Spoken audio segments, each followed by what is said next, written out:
Good morning students. हम लोगों ने अभी तक पढ़ा है क्रिया और काल। ठीक है, आज हम लोग पढ़ेंगे अविकारी शब्द। अविकारी शब्द क्या होता है? जिसमें विकार ना हो, अर्थात परिवर्तन ना हो। किसके वजह से? लिंग, वचन या काल के कारण इस जिसमें परिवर्तन ना हो उसे हम लोग अविकारी शब्द कहते हैं। जैसे संज्ञा, सर्वनाम, विशेषण और क्रिया शब्दों में लिंग, वचन और काल के कारण बदलाव आ जाता है ना। अगर पुल्लिंग है तो, स्त्रीलिंग है तो बदलाव आएगा, एक वचन है, बहुवचन है, तो इसीलिए इन्हें विकारी शब्द कहते हैं। परंतु कुछ ऐसे शब्द होते हैं जिन पर लिंग, वचन और काल का बहुत प्रभाव नहीं पड़ता है, कोई प्रभाव नहीं पड़ता है। ऐसे शब्द अविकारी शब्द कहलाते हैं। जैसे कछुआ धीरे धीरे चल रहा है, तो ये धीरे धीरे शब्द का प्रयोग हम लोग कछुआ के लिए करें या हिरन धीरे धीरे चल रही है, तो धीरे धीरे तो कछुआ के लिए भी धीरे धीरे ही है और हिरन के लिए भी धीरे धीरे ही है, तो धीरे धीरे क्या हुआ? अविकारी शब्द हो गया। बच्चे धीरे धीरे ऊपर चढ़ रहे हैं, कछुआ एक वचन, बच्चे बहुवचन, लेकिन धीरे धीरे में परिवर्तन हुआ है नहीं, इसीलिए इन्हें हम लोग अविकारी शब्द कहते हैं। जैसे दादी जी धीरे धीरे चल रही हैं। ठीक है, दादी जी क्या हुई? स्त्रीलिंग हो गई ना, लेकिन धीरे धीरे में परिवर्तन हुआ नहीं। कछुआ पुल्लिंग है, कछुआ के लिए भी धीरे धीरे, दादी जी के लिए भी धीरे धीरे, बच्चे के लिए भी धीरे धीरे।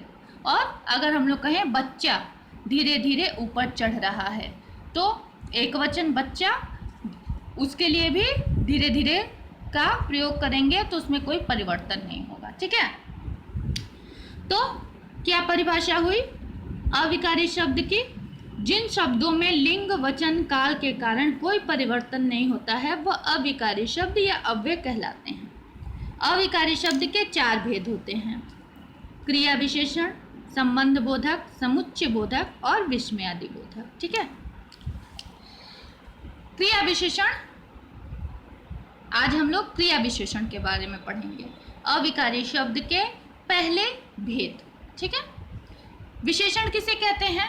वे शब्द जो संज्ञा या सर्वनाम की विशेषता बताए उसे विशेषण कहते हैं, है ना। आप लोग को याद होगा, जरूर याद होगा। अब क्रिया विशेषण क्या किसे कहते हैं? क्रिया, काम करना, है ना। तो वे शब्द जो क्रिया की विशेषता बताते हैं उन्हें हम लोग क्रिया विशेषण कहते हैं। ठीक है, जैसे आज हम घूमने जा रहे हैं। कब जा रहे हैं? आज जा रहे हैं। क्या? घूमने। ठीक है, तो घूमने जाना क्रिया हो गया। क्रिया के समय के बारे में बताया जा रहा है, ठीक, यानी कि काल। नीता जल्दी जल्दी खाती है। कैसे खाती है नीता?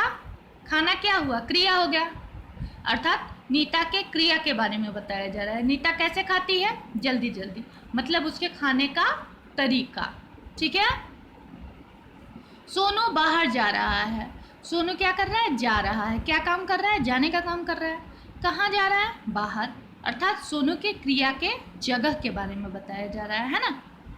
रीता खूब खेलती है। कितना खेलती है? रीता क्या काम कर रही है? खेलने का काम कर रही है, तो कितना खेलती है? खूब, अर्थात रीता के खेलने का परिमाण बताया जा रहा है कि रीता कितना खेलती है। हाँ, तो ये जो वाक्य है ना, इसमें जो रंगीन शब्द छपे हुए हैं ये सब क्रिया की विशेषता बता रहे हैं। क्रिया कब हो रही है, कहाँ हो रही है, कैसे हो रही है और कितनी हो रही है। ठीक है, ये समय, ये ढंग, ये जगह और ये परिमाण। ठीक है, तो इस आधार पर क्रिया विशेषण को 4 भागों में बांटा गया है।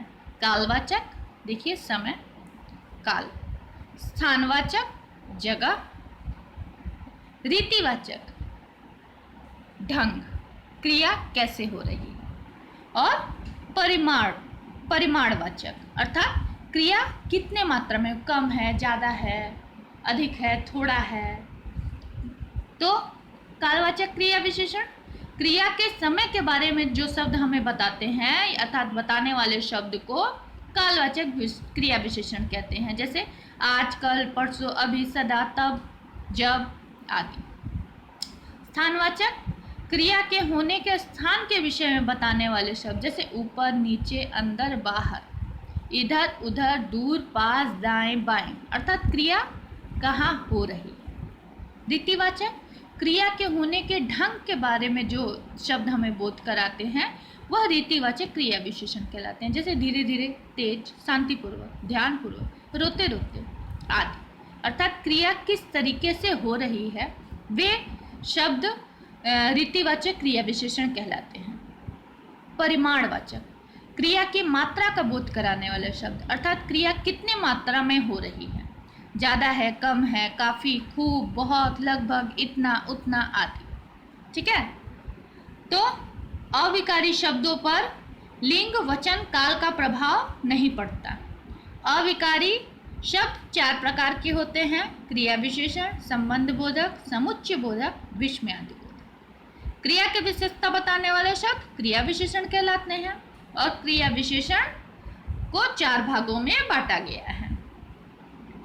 एक जो क्रिया के समय के बारे में बताए, एक जो क्रिया के जगह के बारे में बताए, एक जो क्रिया के तरीका या ढंग के विषय में बताए और एक जो क्रिया की मात्रा के बारे में बोध कराए।